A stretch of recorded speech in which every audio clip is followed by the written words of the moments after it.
Principal Matters Podcast, episode 459. Hi, friends. This is Will Parker, host of Principal Matters, the school leaders podcast, where each week we bring you inspiring, innovative, and imaginative ideas for your own school leadership. This week, we're going to be talking about unlocking academic achievement with my special guest, David Young. David Young is the CEO of the Central Kentucky Educational Cooperative in Lexington, Kentucky. He resides in Danville, Kentucky with his wife, Holly, and their triplets, Mason, Connor, and Emma. David is a longtime school and district leader, having served as a principal and assistant superintendent before beginning his work in his current role. Under the guidance of David and his team, schools and districts across Central Kentucky have experienced greater improvements in both standards, mastery, and student achievement while working to implement the Measurable Results system. He's also the author of the book, Unlocking Academic Achievement, a Principal's Guide to Improved Measurable Results. David, welcome to Principal Matters Podcast. Why don't you fill in the gaps on that intro and tell listeners something else they may be surprised to know about you?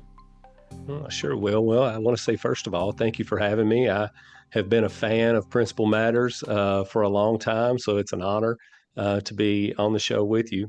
I guess really to fill in the gaps, really the gaps are, this is a system that it did begin with me, but certainly I have been blessed with so many people along the way who have shaped it and made it better. I even married well. My wife, Holly, is one of the strongest educational leaders I know, and so I'm able to talk with her, and she had a hand in this system over the years as well, and so just very blessed in that way. Something that the listeners might not know about me, if you had spoken to me as a young teacher, I was an elementary school teacher. I started out teaching first grade right out of college.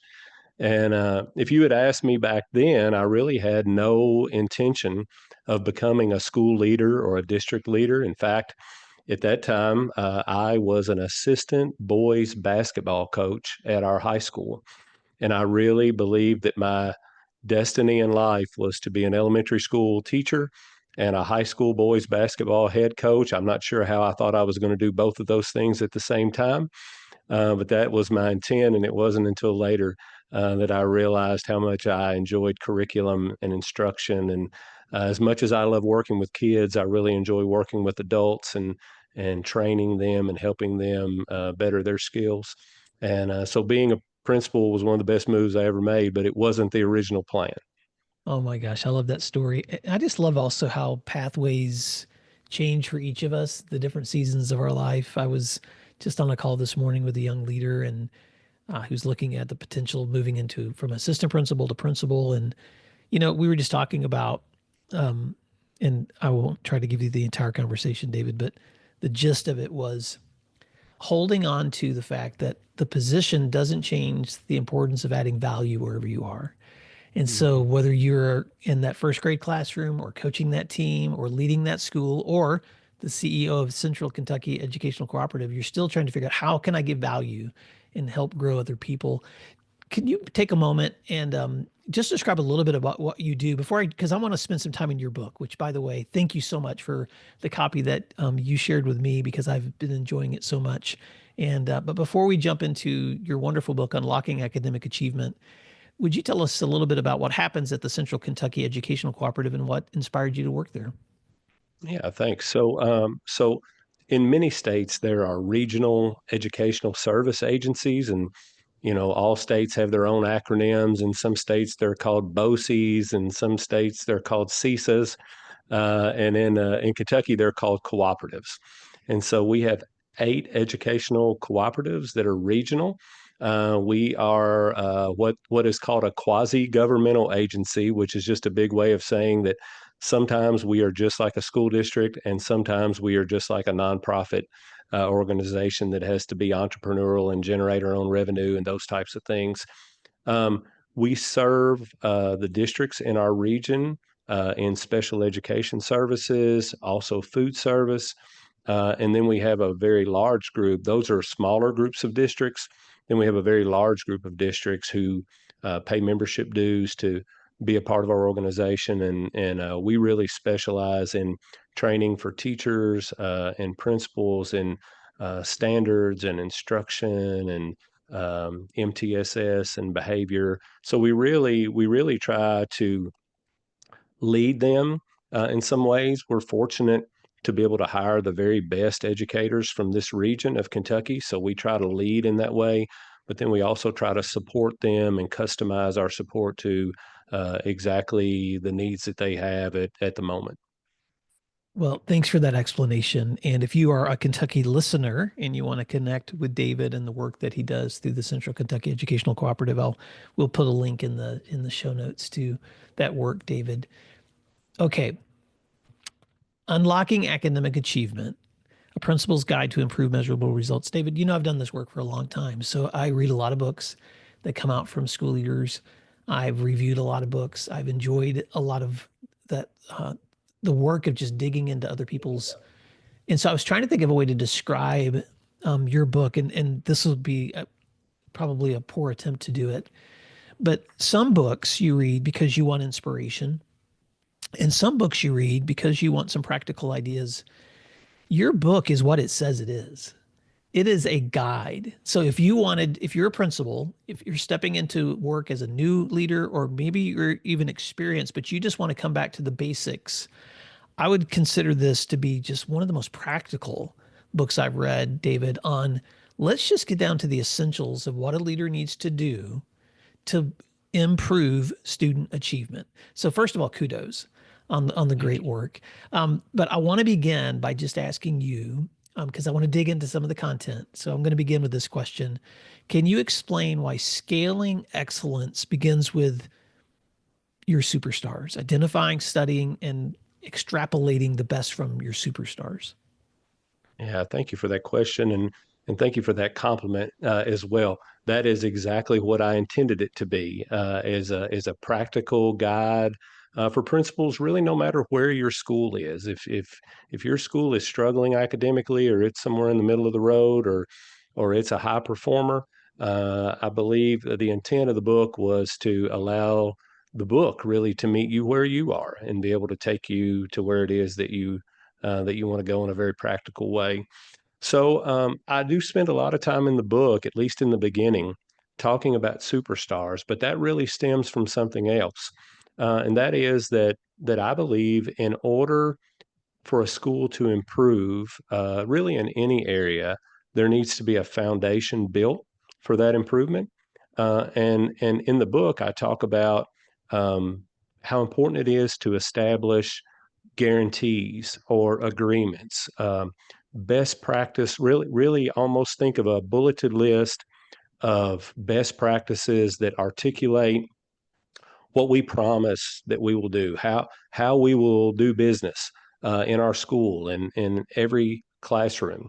I mentioned that I was a coach, and so when I became a young principal, I spent a lot of time in my superstar teachers' classrooms, just trying to figure out what it was that made them so good at what they did, and how much of that was talent based versus how much of that was scalable and was Mm, skill based, things that we could put into a system and teach other teachers how to operate that way. And then because I was a coach, I also didn't mind to go scout other schools and to steal great ideas. And excuse me, and they were gracious to allow me to come, but I would go to other schools that were higher performing than we were. mm, And what I noticed was in those schools, many of the same things were happening in my superstar teachers' classrooms. But the difference was in the high performing school, those things were operationalized. They were happening in most, if not all, classrooms. Whereas in my school, those things were still only happening in my superstar teachers' classroom. So you have to come to a set of agreements or guarantees for how we will do business. And it works best when those statements describe what's happening in your best teachers' classrooms. mm. Well, you also referenced some teaching from Todd Whitaker, who I know we all admire Todd's work. Sure. And Todd does such a great job too of capturing the importance of looking through that lens. But what I liked about your application was not just looking through the lens of how do I communicate and elevate and celebrate my superstars, but you really study teach strong teaching. So in your own buildings that you've led, in the district where you were a leader and across the schools where you spent time scouting for talent. Um, but then you take it to another step, which I think is so wonderful. And this was the second question I wanted to ask you is why is utilizing expertise within so crucial to you for guiding leaders who want to reach their targets and destinations for student achievement? You know, I think as individuals, and then I'll talk about as groups of people, but as individuals, I think it's just really important when we believe that we have what it takes to achieve what it is that we would like to achieve. And in the school business, our intentions are pure. We want to do what's best for children, and so we set goals within that, and to really have the healthiest approach to that, I have to believe that, inside I have what it takes. I either have that expertise or I'm bright enough that I can develop expertise in that area to do those things for children that I want to do. So if you expand that into a staff, it's just a powerful, empowering way to lead for your staff to believe that we can go bring in outside expertise, but only if we choose to, not because we have to, not because they're not because there's no knowledge or skill base here, but rather there are people up and down this hallway who are great at the thing that we need to be great at as a district. And I can learn from those folks. I might even have something that I'm really good at that I could share with the staff. So, it just it changes. It's a mindset that changes my approach, and it changes.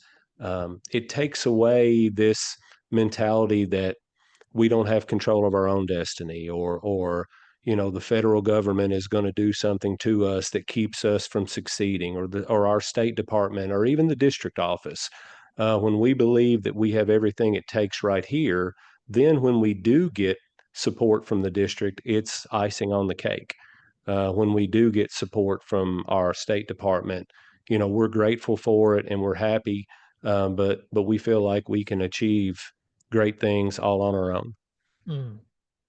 So outside support is the icing on the cake, but central to any kind of ongoing effective outcome and improvement is tapping into the expertise that you have internally. And it's funny, David, my newest book is called Whose Permission Are You Waiting For? An Educator's Guide to Doing What You Love. Because Mm. I think that so often we do find ourselves in places where we see something that needs to happen and we're waiting for somebody to come in and make it happen.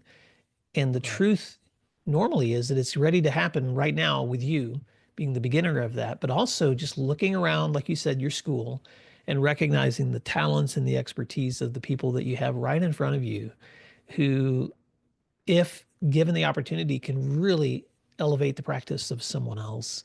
Anything else you want to add to that before I ask my next question?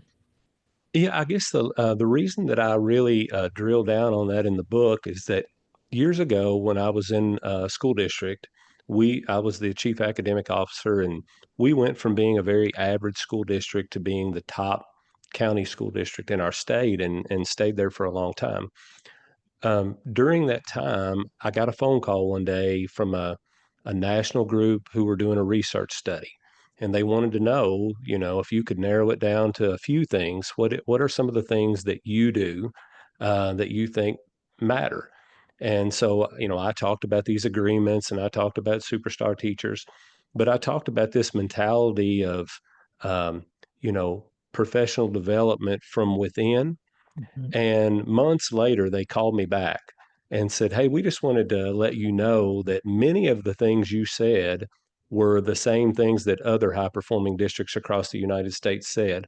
But that one thing that you said about operating from within, that one was fairly unique. We only heard that maybe in one or two other places." So I just thought, wow, that struck a chord with me, and it sounded like it struck a chord with them. And over the years, I've shared that a lot with principals, and it seems to always, create a return on investment for them.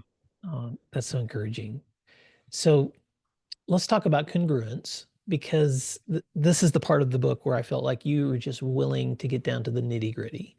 And as I was thinking about this, David, I was thinking about how teaching is both a science and an art. But you Mhm. take some time to just really unpack, I would call the science of teaching. So talk to us. And for some listeners, this is going to be no surprise. But when I want to sit here for a moment, because I believe it's so essential, why for you is congruence with standard-based teaching so integral if schools are going to actually see students achieve? Yeah, so congruence, and when I say congruence, what I really mean is perfect alignment. And so if I'm a seventh grade math teacher and we're teaching the seventh grade math standards for my state, inside a standard is a verb, typically one verb, but there could be more than one verb. There are key nouns, and those kind of articulate the content. And then sometimes there's a context. So it might say, I can solve mathematical problems in real world situations. So in real world situations would be the context. So as the seventh grade math teacher, when I'm planning my lesson, I need to make sure that I'm paying close attention to each of those and using those key nouns, teaching that content. If the context is in real world situations, I need to make sure that my class is that I'm putting them in real world situations to apply this new skill they've developed. But the biggest place where we see a lack of, or where I and my team see a lack of congruence is with the verb. It's really a blind spot. We see it in probably 90% of the classrooms that we visit. And we visit a lot of classrooms. I would say my team and I at CKEC have been in over 1,000 classrooms in the past couple of years, and we see it more often than anything else. And I call it a blind spot because what happens is the teacher plans the lesson and she uses the right vocabulary. She might even put the students into the correct context. Maybe the lesson is really engaging. It may be hands on. There may be so many things the teacher is doing well, but at the end of the day, the verb in the standard is analyze, and the teacher falls short of having the students analyze. She may have them describe or explain or list or define. And it's a blind spot because if she doesn't really know to be laser focused on that verb, she may think that she's doing everything right.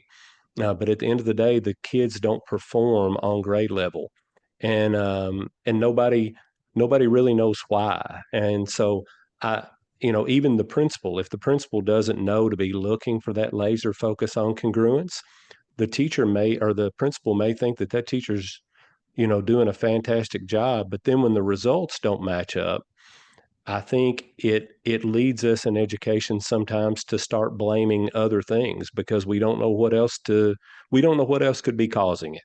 So we may even resort to blaming the socioeconomic status or the other barriers that our community or our student population has. Or I think sometimes that leads to burnout where teachers are working so hard, but they aren't seeing the results. And so they are just apt to say, this job is just too hard. I don't know how to succeed in this job. And it's just that little shift that that we see when schools make that shift. It really is the linchpin to a higher level of success for their students. You use such a practical example too in the book where new principal comes into a building, looks over former student assessment, sees really strong reading scores, sees struggling math scores, pulls teachers together, asks for feedback. They are discontent with the current curriculum, spends a year pulling together advisory committees, looking over, analyzing all the different curriculum options, purchases the curriculum, implements the new curriculum, goes into year two, sees no growth in the math scores, thinks, well, maybe they're just not teaching it with fidelity, goes into the next year, is still not seeing the kind of growth that they want. And then teacher or principal takes a new job, within 3 years, new principal comes in and begins the whole process all over again. And teachers are like, well, we just don't like our curriculum.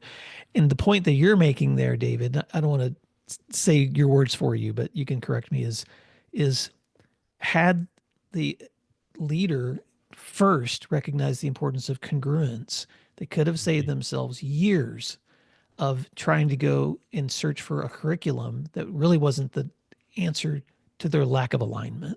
So give us a little bit more, shed a little bit more light on why this is so essential to you as a leader to help other leaders understand. No, that's correct. And if you move on into the book, we I talk about something that we call the trunk of the tree. And if you can envision a large oak tree visual, up in the branches of the oak tree are things that we know have an impact on academics, things like student engagement or individual education plans or textbooks or different types of supplementary programs or technology. And many times, principals will put a lot of time into one of those because it is a deficit area. But down in the trunk of the tree are core systems. And in the book, it describes a core system for unit design, which describes how a school should start with standards and write learning targets, pacing guides, and then common assessments. And congruence overlays that entire system because it's so important that the learning targets are congruent with the standards. And then the resources that the teacher uses to teach are congruent with the learning targets, and the common assessment questions are congruent with the learning targets. The other system is one for lesson design. I call it components of an ideal lesson. And it's 7 components that should be in place in every lesson from kindergarten through high school AP calculus and everywhere in between. And congruence also overlays that system. So the trunk of the tree image, to your point, the story is the principal chooses a math program, but the principal hasn't done the trunk of the tree work. And so if the trunk of the tree isn't healthy, it doesn't really matter how much time you spend or effort you put into making the branches healthy. They can't stay healthy and they can't produce the fruit that they should produce. But once you attend to congruence and those core systems, now when you adopt a new math program or you focus in on student active engagement or whatever is up in the branches, it produces the fruit that you thought it would. Mm, okay, that's so rich. And you just explained in detail what you, or very shortly, what you explained in detail in the book, which is that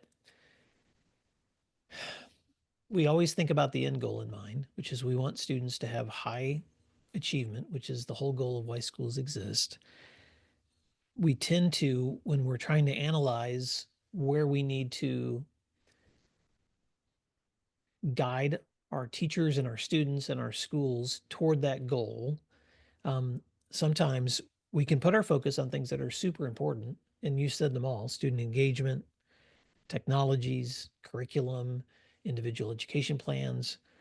But if we aren't taking time to pay attention to those core systems, unit designs, pacing guides, common assessments, and learning designs, what every good lesson includes, then we're, I don't know how another analogy to use. It's almost like you're giving someone um, a bow and arrow without a target.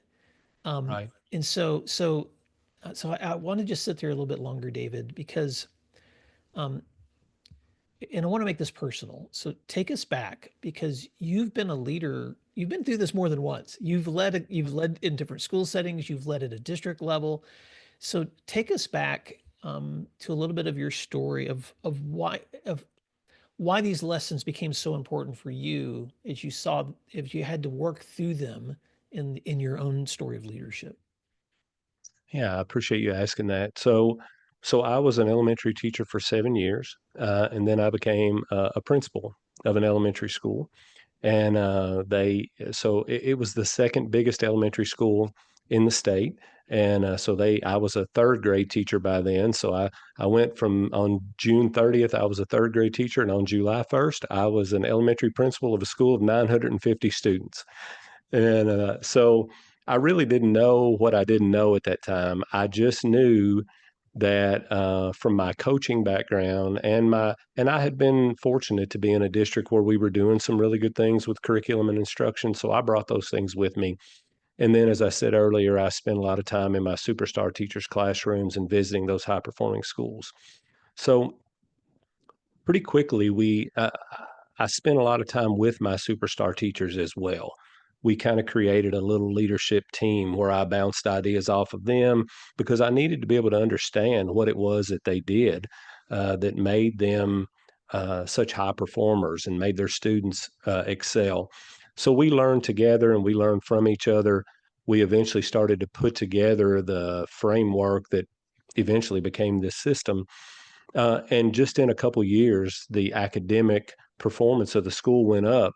And the thing I was the most proud of, it wasn't anything gimmicky. It wasn't gaming the system. We weren't doing 5 hours of test prep every week. We were just doing a better job teaching, and students were mastering standards. And so the improved measurable results were just a byproduct of that. So I moved on to another school, became principal there, implemented a better version of the system because we had learned more by then. And the same thing happened. Uh, Soon after that, I was named chief academic officer in the same district. And I was very fortunate. My superintendent had been the principal of a high performing middle school. And as we compared notes, he had done many of the same things that I had been working on. So we decided to see if we could do that district wide. And again, I had a great team around me, and we continued learning from superstars. But the basic framework was there. It was really just a matter of enhancing that system. We put that in place across the entire district, elementary, middle, and high. And within the course of about 3 or 4 years, just became a very high performing school district in all of our schools. And it was just a great journey. It wasn't all about me. It was that I was in the right place at the right time, in the right room with the right people, and something really incredible happened. And I just feel very fortunate to then, now that I'm at the cooperative regional level, but even on a podcast like yours, to be able to share those things because I believe in my heart that they're just so good for children. And I will say one last thing. We based that whole system on superstars. We did not know how well this system aligned with the research on how people learn. And so if you look at, some of the science of learning or cognitive load theory, some of those things, and I know there's sometimes debate over those, but there are many elements of the system that we only learned years later that line up very well with how many people feel that the brain learns best. Well, David, this is just so encouraging. I just have to think out loud for a moment for Principal Matters listeners because one of the privileges that I have in doing this work, especially getting to meet leaders and work with leaders, is when I meet somebody who maybe is outside of education and they find out what I do. Everybody has an opinion about education, it seems these days, and everybody seems to have an opinion of the solutions needed in education.